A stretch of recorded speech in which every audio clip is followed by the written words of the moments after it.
नमस्ते बच्चों। आज हम कक्षा 10वीं की पाठ्य पुस्तक स्पर्श के गद्य खंड का पाठ 1 बड़े भाई साहब पढ़ने जा रहे हैं। पाठ बड़े भाई साहब के लेखक है मुंशी प्रेमचंद। पाठ प्रारंभ करने से पहले हम लेखक का परिचय जान लें। मुंशी प्रेमचंद का जन्म 31 जुलाई 1880 में लम्ही गांव में हुआ था। उनका असली नाम धनपत राय था। उर्दू में वे नवाब राय के नाम से और हिंदी में वे प्रेमचंद के नाम से लेख और कहानियां लिखा करते थे। उनकी कहानियां मानसरोवर शीर्षक से 8 खंडों में संकलित है। मुंशी प्रेमचंद को उनके जीवन काल में ही कथा सम्राट और उपन्यास सम्राट के नाम से जाना जाने लगा। उनके प्रमुख उपन्यास है गोदान, निर्मला, सेवा सदन, गबन, मंगलसूत्र आदि। 8 अक्टूबर 1936 में उनका देहावसान हो गया। बड़े भाई साहब पाठ मुंशी प्रेमचंद द्वारा लिखी गई एक मनोवैज्ञानिक कहानी है। इस कहानी में 2 प्रमुख पात्र है, बड़ा भाई और छोटा भाई। दोनों की उम्र में 5 वर्ष का अंतर है। बड़े भाई साहब छोटे भाई के सामने प्रेरणादायी बनना चाहते हैं ताकि उसे सही राह पर ला सके। इसके लिए उन्होंने अपना पूरा बचपन तिरोहित यानी नष्ट कर दिया। दोनों भाई पढ़ाई के लिए परिवार से दूर छात्रावास में रहते हैं। छोटा भाई स्वच्छंद और मस्त मौला स्वभाव व कुशाग्र बुद्धि का है। कुशाग्र यानी तेज बुद्धि का, होशियार। इस पाठ में लेखक अपने बड़े भाई साहब के बारे में बता रहा है कि वे कितना पढ़ाई को अधिक महत्व देते थे। मेरे भाई साहब मुझसे 5 साल बड़े हैं, लेकिन केवल 3 दर्जा आगे। उन्होंने भी उसी उम्र में पढ़ना शुरू किया था जब मैंने शुरू किया, लेकिन तालीम जैसे महत्व के मामले में वह जल्दबाजी से काम लेना पसंद ना करते थे। इस भवन की बुनियाद बहुत मजबूत डालना चाहते थे जिस पर आलीशान महल बन सके। 1 साल का काम 2 साल में करते थे, कभी कभी 3 साल भी लग जाते थे। बुनियाद ही पुख्ता ना हो तो मकान कैसे पायदार बने। यहाँ दर्जा शब्द का मीनिंग है कक्षा, बुनियाद का नींव, पुख्ता का सही, तालीम का अर्थ है शिक्षा, आलीशान शब्द का अर्थ है बहुत सुंदर, और पायदार यानी ऐसी वस्तु जिसके पैर हो या मजबूत। इस पाठ में बड़े भाई साहब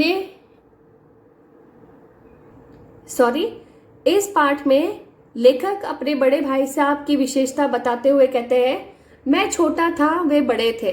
मेरी उम्र 9 साल की थी और वह 14 साल के थे। उन्हें मेरी तबीयत और निगरानी का पूरा और जन्मसिद्ध अधिकार था और मेरी शालीनता इसी में थी कि उनके हुक्म को कानून समझो।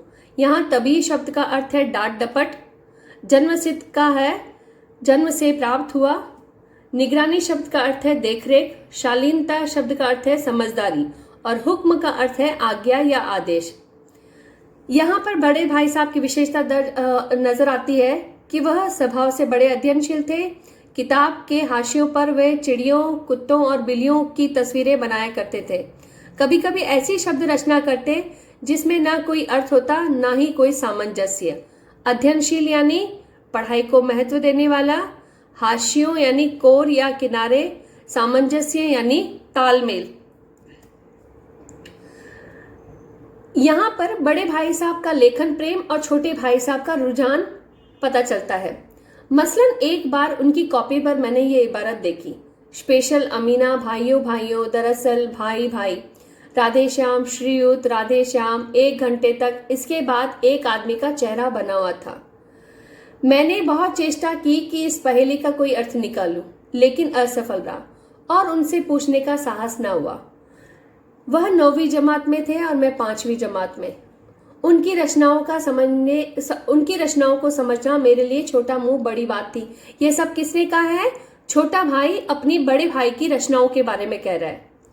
यहाँ मसलन शब्द का अर्थ है उदाहरण, इबारत शब्द का अर्थ है लेख, चेष्टा शब्द का अर्थ है कोशिश और जमात यानी कक्षा। यहाँ पर छोटे भाई की रुचियों के बारे में पता चलता है कि छोटा भाई यानी लेखक की रुचियां कौन कौन सी थी। लेखक हॉस्टल से निकलकर मैदान में आ जाना चाहता था।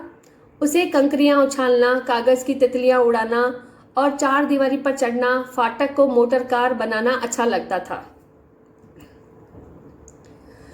जब छोटे भाई की ये खेल कूद में रुचि होने और पढ़ाई में ध्यान न देने के कारण बड़े भाई साहब की क्या प्रतिक्रिया होती, ये बताते हुए, उनकी प्रतिक्रिया के बारे में बताते हुए लेखक कहता है, उनका पहला सवाल यह होता, कहाँ थे।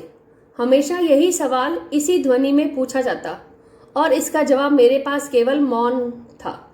न जाने मेरे मुंह से यह बात क्यों नहीं निकलती थी कि जरा बाहर खेल रहा था। मेरा मौन कह देता था कि मुझे मेरा अपराध स्वीकार है और भाई साहब के लिए उसके सिवा और कोई इलाज ना था कि स्नेह और रोष के मिले हुए शब्दों में मेरा सत्कार करे। ये सब इसलिए होता था जब छोटा भाई खेल कर आता और बड़ा भाई से उसका सामना होता तो बड़ा भाई साहब उससे सबसे पहला सवाल पूछते थे, कहाँ थे, और छोटे भाई के सामने उसका कोई भी जवाब नहीं होता और इसलिए वह चुप रह जाता। यहाँ पर मौन शब्द का अर्थ है चुप, स्नेह शब्द का अर्थ है प्रेम, रोष शब्द का अर्थ है गुस्सा, सत्कार शब्द का अर्थ है स्वागत और अपराध शब्द का अर्थ है गलती। बड़े भाई साहब उसे डांटते हुए कहते, इस तरह अंग्रेजी पढ़ोगे तो जिंदगी भर पढ़ते रहोगे और एक हर्फ ना आएगा। अंग्रेजी पढ़ना कोई हंसी खेल नहीं है कि जो चाहे पढ़ ले। नहीं, ऐरा गैरा नत्थु कैरा, सभी अंग्रेजी के विद्वान हो जाते हैं। यहाँ रात दिन आंखें फोड़नी पड़ती है। बड़े बड़े विद्वान बेशुद्ध अंग्रेजी लिख नहीं सकते, बोलना तो दूर रहा। और मैं कहता हूँ तुम बिल्कुल गूंगा हो कि मुझे देखकर भी सबक नहीं लेते। मैं कितनी मेहनत करता हूँ यह तुम अपनी आंखों से देखते हो, मगर नहीं देखते। तो यह तुम्हारी आंखों का कसूर है, यह तुम्हारी बुद्धि का कसूर है। यहाँ हर्फ शब्द का अर्थ है अक्षर और घोंगा शब्द का अर्थ है आलसी जीव। बड़े भाई साहब छोटे भाई को नसीहतें इसीलिए देते थे और इन नसीहतों के पीछे उनका एक ही मकसद होता था कि बड़ा भाई अपने छोटे भाई को एक सही राह पर लाना चाहते हैं। इसलिए बड़े भाई अपनी इच्छाओं को मारते थे। वे कहते हैं, इतने मेले तमाशे होते हैं, तुमने मुझे कभी देखने जाते देखा है? रोज ही क्रिकेट और हॉकी मैच होते हैं, मैं पास नहीं फटकता, हमेशा पढ़ता रहता हूँ। उस पर भी एक एक दर्जे में 2-2, 3-3 साल पढ़ा रहता हूँ।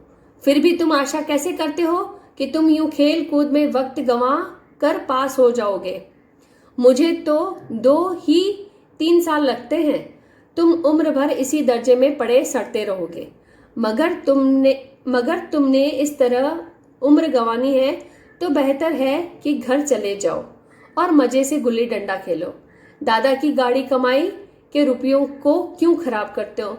यहाँ पर दादा की गाड़ी कमाई के रुपयों को खराब करने का अर्थ है यानी उनकी मेहनत की कमाई।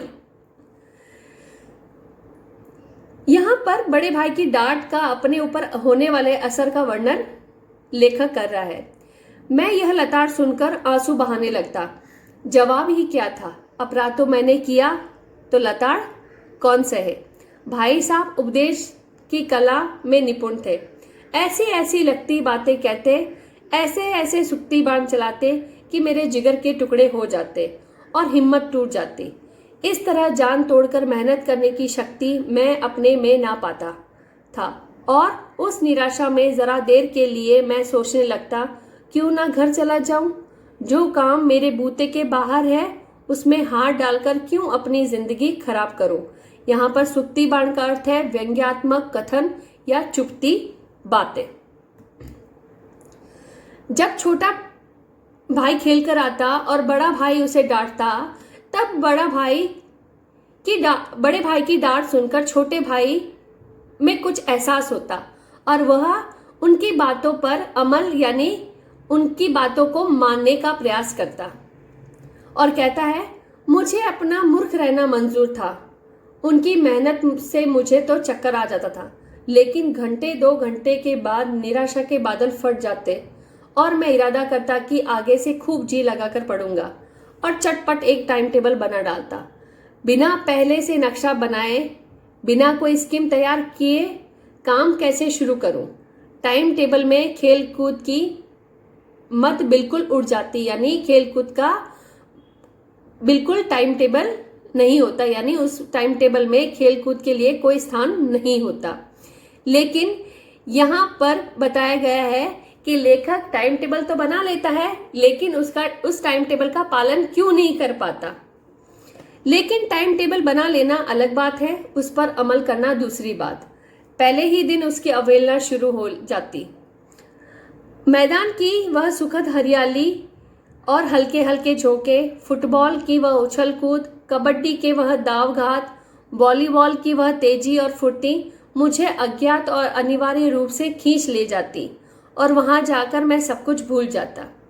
वह जानलेवा टाइम टेबल, वह आंखें फोड़ पुस्तकें किसी की याद न रहती और भाई साहब को नसीहत और फजीहत का अवसर मिल जाता। अवहेलना का मतलब है उस चीज की आनाकानी करना, किसी चीज की आनाकानी करना। नसीहत यानी उपदेश देना, सलाह देना, और फजीहत शब्द का अर्थ है बेइज्जती करना। बड़े भाई साहब की बातें सुनकर छोटे भाई के व्यवहार में कौन कौन से परिवर्तन आते हैं वो हम यहाँ देखेंगे। जब लेखक समय सारणी का अनुसरण न करके खेल कर मैदान से वापस आता तो लेखक भाई साहब की परछाई से भी डरकर भाग जाता। सालाना इम्तिहान हुआ, भाई साहब फेल हो गए और मैं पास हो गया। दर्जे में प्रथम आया। कौन प्रथम आया था? भाई साहब फेल हो गए थे। लेखक कहता है कि मैं पास हो गया था और दर्जे में प्रथम आया था। मेरे और उनके बीच में केवल 2 साल का अंतर रह गया। जी में आया भाई साहब को आड़े हाथों लूं और कहूं आपकी वह घोर तपस्या कहाँ गई। भाई साहब का वह रौब मुझ पर अब ना रहा। आजादी से खेल कूद में मैं शरीक होने लगा। दिल मजबूत था। अगर उन्होंने फिर से मेरी फजीहत की तो साफ कह दूंगा, आपने अपना खून जलाकर कौन सा तीर मार लिया है। मैं तो खेलते कूदते दर्जे में अव्वल आ गया। जबान से यह हेकड़ी जताने का साहस न होने पर भी मेरे रंग ढंग से साफ जाहिर होता था कि बड़ा भाई साहब का वह आतंक अब मुझ पर नहीं रहा। यह सब क्यों हुआ? क्योंकि भाई साहब फेल हो गए थे और भाई साहब फेल होने के बाद केवल उससे एक उनकी कक्षा के बीच में 2 साल का अंतर रह गया था। यह देखकर छोटे भाई के अंदर घमंड आ गया कि वो बड़े भाई साहब को कह दे, लेकिन उसकी हिम्मत ना होती थी। छोटे भाई का घमंड देखकर और उस बड़े भाई साहब ने ये समझ लिया था कि अब वह पास हो गया तो उसे घमंड हो गया है। उसके मन में, यानी छोटे भाई के मन में मेरा डर कम होता जा रहा है। इसीलिए भाई साहब ये बात समझ गए और उन्होंने छोटे भाई को घमंड न करने की सलाह देते हुए कहा कि भाई साहब ये समझ गए कि उनकी सहज बुद्धि बड़ी तीव्र थी। और एक दिन जब मैं भोर का सारा समय गुल्ली डंडे की भेंट करके ठीक भोजन के समय लौटा तो भाई साहब ने मानो तलवार खींच ली और मुझ पर टूट पड़े। देखता हूँ इस साल पास हो गए हो और दर्जे में अव्वल आ गए तो तुम्हें दिमाग हो गया है, मगर भाईजान घमंड तो बड़े बड़े का भी नहीं रहा। तुम्हारी क्या हस्ती है। इतिहास में रावण का हाल तो पढ़ा ही होगा। उसके चरित्र से तुमने कौन सा संदेश लिया, या यूं ही पढ़ गए? महज इम्तिहान पास कर लेना कोई चीज नहीं, असल चीज है बुद्धि का विकास। जो कुछ पढ़ो उसका अभिप्राय समझो। रावण भूमंडल का स्वामी था। ऐसे राजाओं को चक्रवर्ती कहते हैं। आजकल अंग्रेजों के राज्यों का विस्तार बहुत बड़ा हुआ है, पर इन्हें चक्रवर्ती नहीं कह सकते। संसार में अनेक राष्ट्र अंग्रेजों का आधिपत्य स्वीकार नहीं करते, बिल्कुल स्वाधीन है। उन्होंने शैतान और साहेरूम का उदाहरण देकर भी समझाया। यहाँ पर आधिपत्य का मतलब है किसी का शासन स्वीकार न करना, और स्वाधीन का मतलब है आजादी।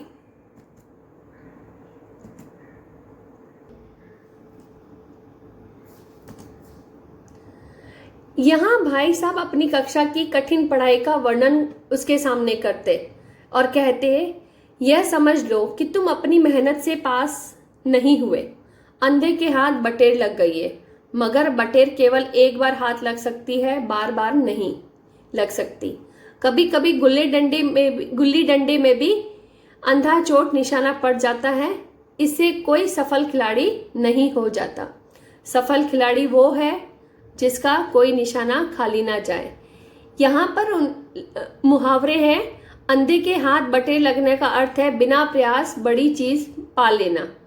अंधा चोट निशाना यानी अनजाने में सही निशाना लगाना या लग जाना। यहाँ पर बड़े भाई साहब अपनी कक्षा की कठिन पढ़ाई का वर्णन कर रहे हैं और छोटे भाई को कहते हैं, मेरे फेल होने पर मत जाओ। मेरे दर्जे में आओगे तो दांतों पसीना आ जाएगा।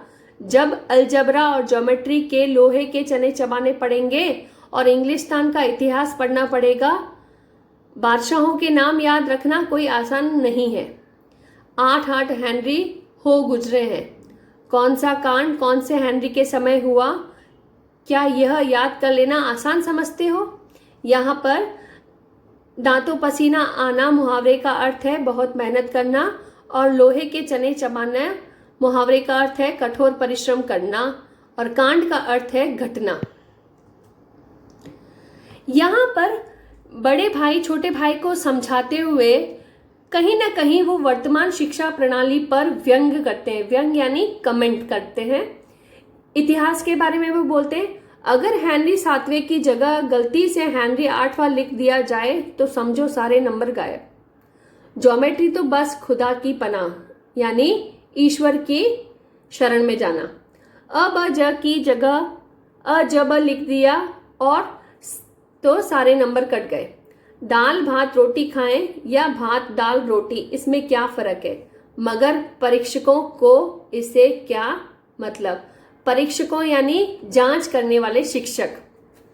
गणित विषय के बारे में उन्होंने बोला, इस रेखा पर यह लंब गिरा दो तो आधार लंब दुगना हो जाएगा। हिंदी विषय पर बोला उन्होंने, समय की पाबंदी पर एक निबंध लिखो जो 4 पन्नों से कम ना हो। मैं तो इसे हिमाकती कहूंगा। हिमाकत यानी बेवकूफी। यह तो समय की किफायत नहीं बल्कि उसका दुरुपयोग है कि व्यर्थ में किसी बात को ठूस दिया जाए। यहाँ किफायत शब्द का अर्थ है बचत से।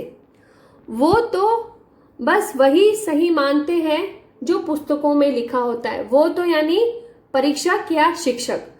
उनका कहना है परीक्षक या शिक्षक वही सही मानते हैं जो पुस्तकों में लिखा होता है। वे तो बस यही चाहते हैं कि लड़के एक एक अक्षर रट ले और इसी रटत प्रणाली को शिक्षा का नाम उन्होंने दे रखा है। भाई साहब का मानना था कि यह शिक्षा प्रणाली बच्चों को तेज दौड़ने को भी कहती है और धीरे भी। अब ऐसी अजब बात कैसे हो सकती है? छोटा बच्चा भी ये बात समझ सकता है, लेकिन इन अध्यापकों को इतनी भी सही गलत की पहचान नहीं है और ऊपर से दावा करते हैं कि वे अध्यापक हैं। इसलिए बड़े भाई साहब कहते हैं कि उनका कहना माने। वे बहुत बार फेल हुए हैं लेकिन लेखक से बड़े हैं और संसार का लेखक से ज्यादा अनुभव है। बड़े भाई साहब कहते हैं कि वे जो कुछ समझा रहे हैं उन्हें समझ जाना चाहिए, नहीं तो वे पछताएंगे। यहाँ पर बड़े भाई साहब ने उनकी बातों को लेखक को समझने के लिए कहा है। फिर सालाना इम्तिहान हुआ और कुछ ऐसा संयोग हुआ कि मैं फिर पास हुआ और भाई साहब फिर फेल हो गए।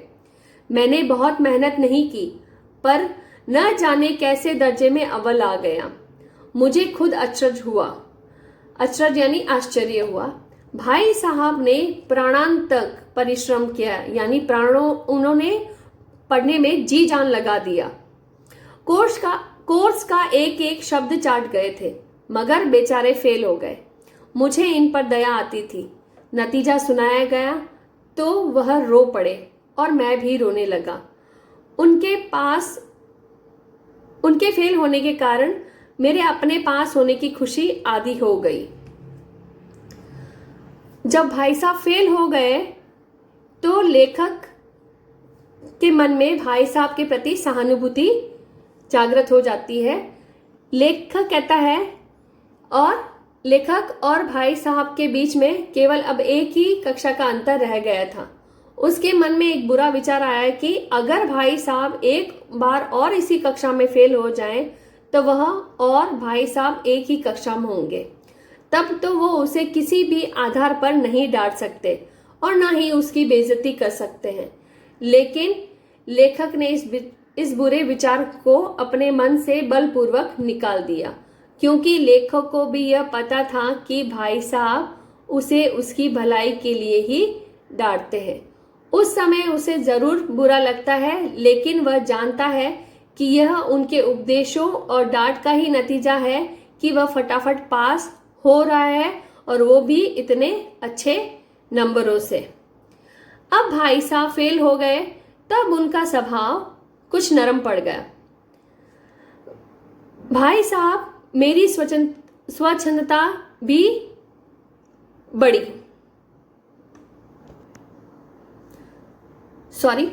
मेरी स्वच्छंदता भी बढ़ गई। मैं उनकी सहिष्णुता का लाभ उठाने लगा। मुझे कनकुए उड़ाने का नया शौक पैदा हो गया था और अब सारा समय पतंगबाजी की ही भेंट हो जाता था। स्वच्छंदता यानी स्वतंत्रता, सहिष्णुता का अर्थ है सहनशीलता, और कनकुए यानी पतंग। यहाँ बड़े भाई साहब छोटे भाई के पतंग के पीछे भागने को बेवकूफी बता रहे हैं। एक दिन यूं हुआ कि छोटा भाई साहब को बिना बताए, जब भाई साहब बाहर गए हुए थे तो वो बिना बताए हॉस्टल के रूम से चला जाता है, यानी छात्रावास के रूम से बाहर चला जाता है और पतंग उड़ाता है, और एक टूटी हुई पतंग के पीछे बेतहाशा उसे पकड़ने के लिए दौड़ता है। तब उसका सामना छोटे भाई का सामना बड़े भाई साहब से हो जाता है। तो ये देखकर बड़े साहब बोलते हैं, इन बेकार के लड़कों के साथ तुम्हें बेकार के पतंग को पकड़ने के लिए दौड़ते हुए शर्म नहीं आती? तुम्हें इसका भी कोई फर्क नहीं पड़ता कि तुम छोटी कक्षा में नहीं हो, बल्कि तुम 8वीं कक्षा में हो और मुझसे सिर्फ एक कक्षा पीछे पढ़ते हो। आखिर आदमी को थोड़ा तो अपनी पदवी के बारे में सोचना चाहिए। समझ किताबें पढ़ लेने से नहीं आती, बल्कि दुनिया देखने से आती है। यहाँ पर बड़े भाई साहब छोटे भाई को अपने तजुर्बे यानी अपने अनुभव का महत्व समझा रहे हैं। बड़े भाई साहब लेखक को उदाहरण देते हुए कहते हैं कि हेडमास्टर साहब को ही देखो और दादा को देखो। दादा ने अपनी उम्र का बड़ा हिस्सा इज्जत और अच्छे कामों को करते हुए जिया है और परिवार का पालन किया है, जिस परिवार में 9 व्यक्ति हुआ करते थे।